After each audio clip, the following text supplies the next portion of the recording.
원칙이라고 하는 게 그래서 중요합니다. 정치 집단에 대한 국민들의 지지는 신뢰에서 나오는 것이고, 또 신뢰는 약속과 규칙을 지키는 데서 생겨납니다.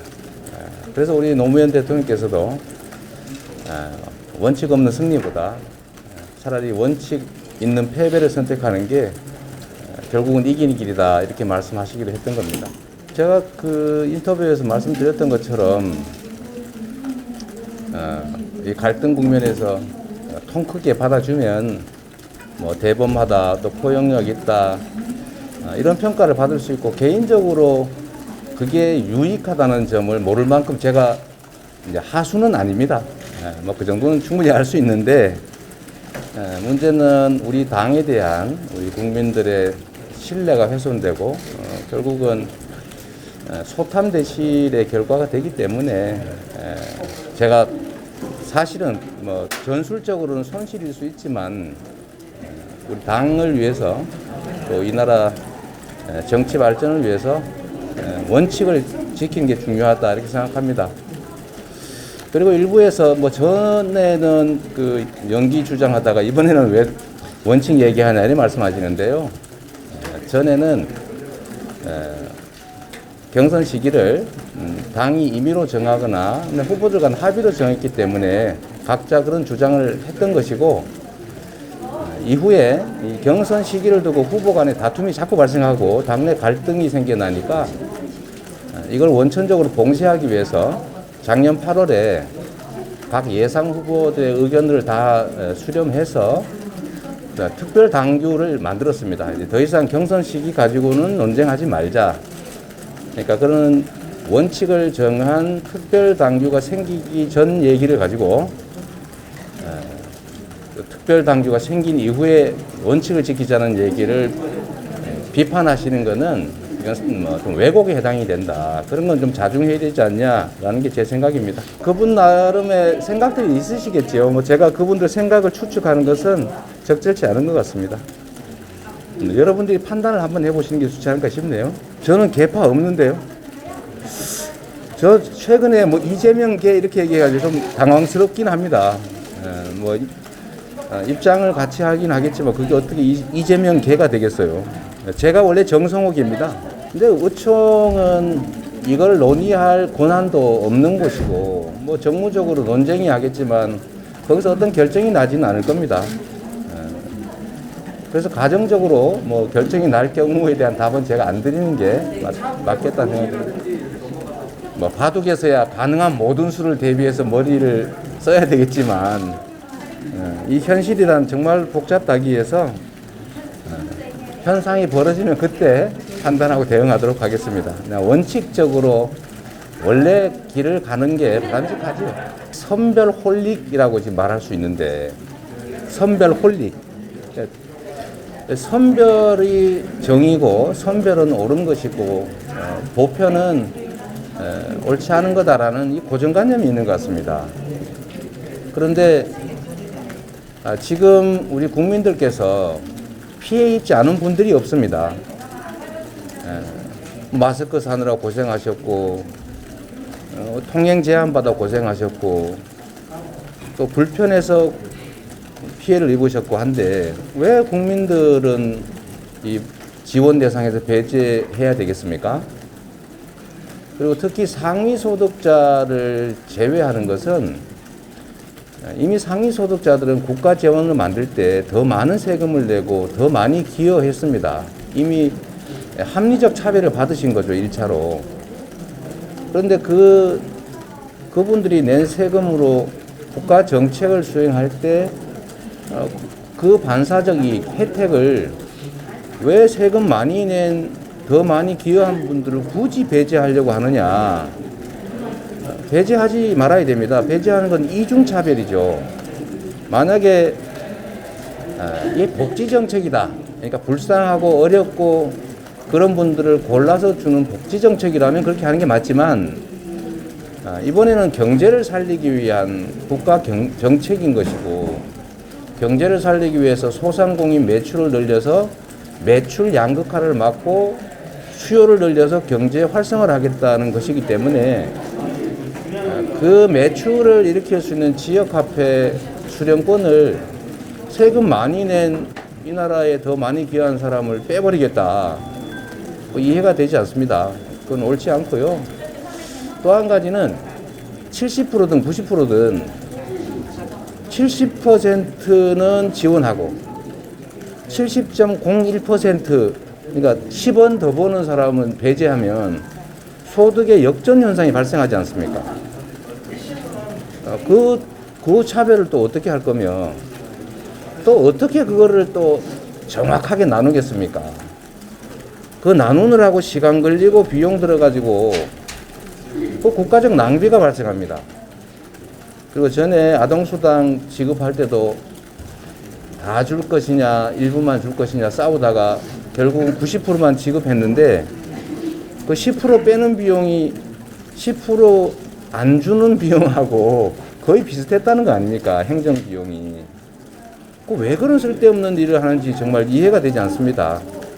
뭐 고르는 걸 권력으로 생각하는 건지 아니면 일거리가 없어서 일거리 만드는 건지는 모르겠는데 국민이 낸 세금으로 국가 정책을 수행하면서 그 혜택을 세금 많이 내는 사람 빼는 것은 역차별인데다가 이중차별인데다가 정말로 바람직하지 않고 특히 위기나 재난 시에는 함께 그 위기를 이겨내는 공동체 의식, 연대 의식이 정말로 중요합니다.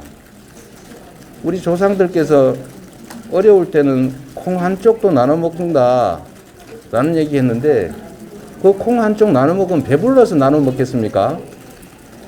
그거는 어려운 상황이라 그래도 아주 하찮은 것조차도 함께 나누어서 공동체 의식을 가져야 그 어려움을 이겨낼 수 있으니 콩 한 쪽도 나눠라 라는 말씀을 한 거예요.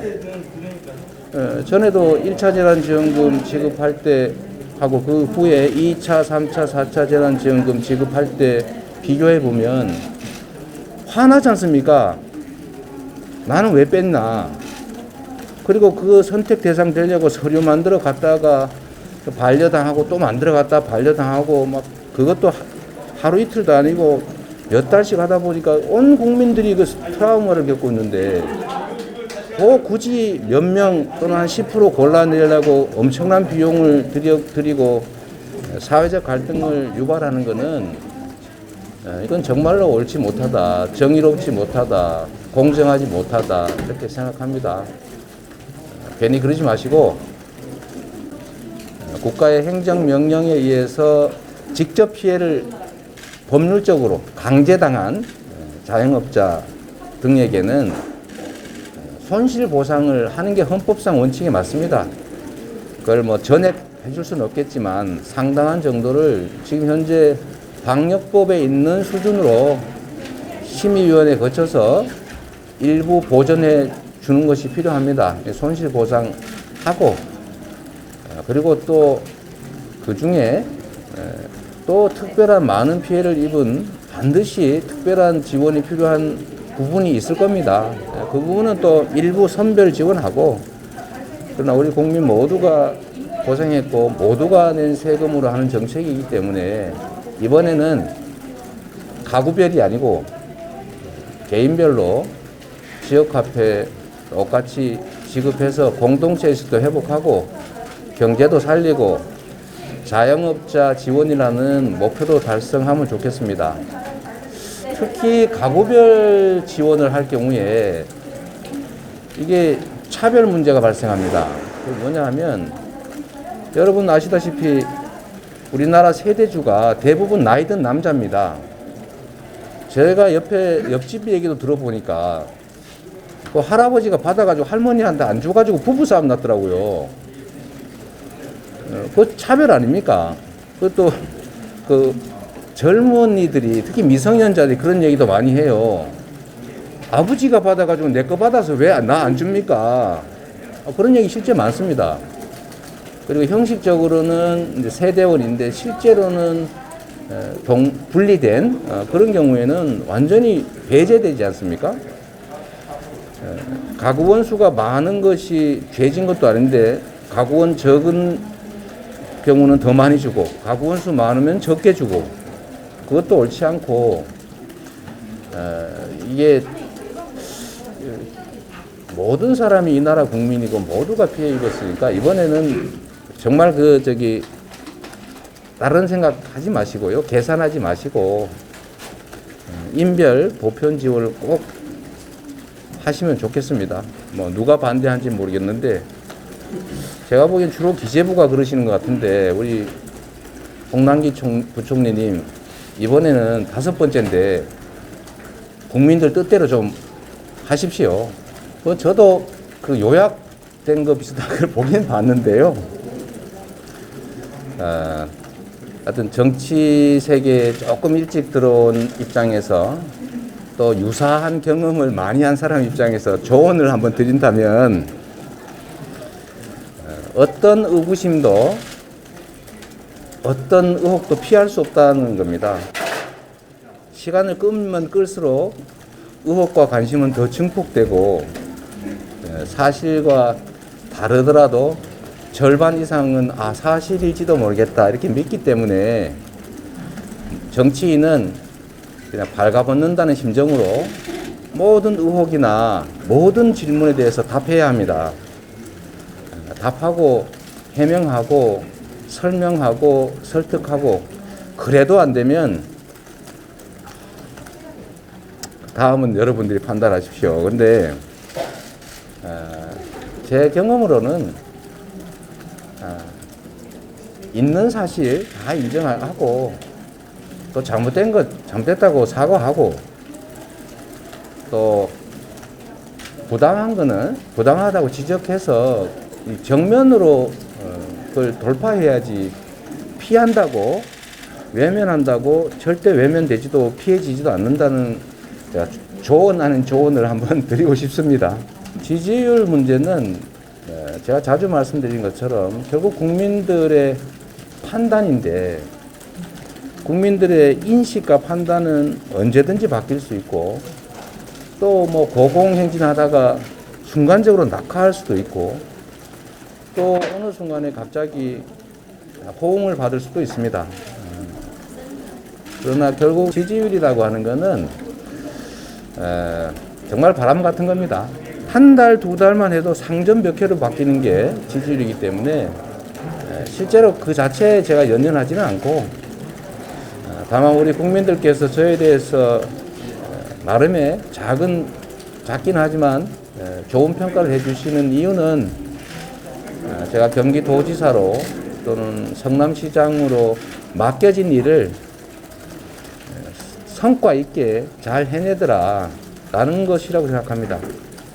결국은 실적으로 성과를 내고 실력을 실적으로 증명하고 약속한 건 꼭 지키고 말한 대로 행동하고 이렇게 해서 신뢰를 조금씩 쌓아가기 위해서 노력하고 있고요. 박스권이라고 자꾸 그러시는데 못 올라가기도 하지만 안 떨어지기도 한다는 점도 한번 봐주시기 바랍니다. 그러나 결국은 지지율은 다 바람 같은 것이어서 그냥 겸허하게 우리 국민들의 평가, 판단을 그냥 기다리면서 제가 맡겨진 일을 조금이라도 한순간이라도 더 성실하게 수행하도록 노력하겠습니다. 아까도 제가 말씀드렸지만 저는 이재명계 얘기를 최근에 갑자기 듣게 돼서 저한테도 무슨 계가 있었나 그런 생각이 들고요.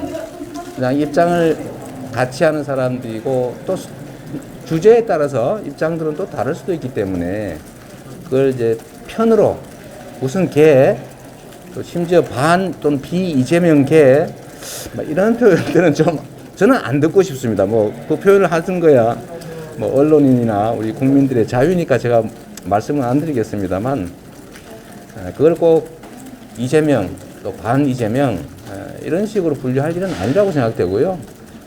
그게 국회의원 분들은 다 그 독립된 헌법기관인데 각 현안이나 상황마다 각각 고유의 입장이 있을 수가 있고 또 그거를 내가 이쪽 계니까 내 신념과 철학, 국민의 여론과 관계없이 그 한쪽 편만 들겠다라고 하면 그건 구태정치죠. 그래서 특정 현안에 대한 입장을 가지고 이재명계 또 반 이재명계 이렇게 분류 안 하면 좋겠다라는 게 제 바람입니다. 뭐 그렇게 마음대로 되지는 않겠지만요.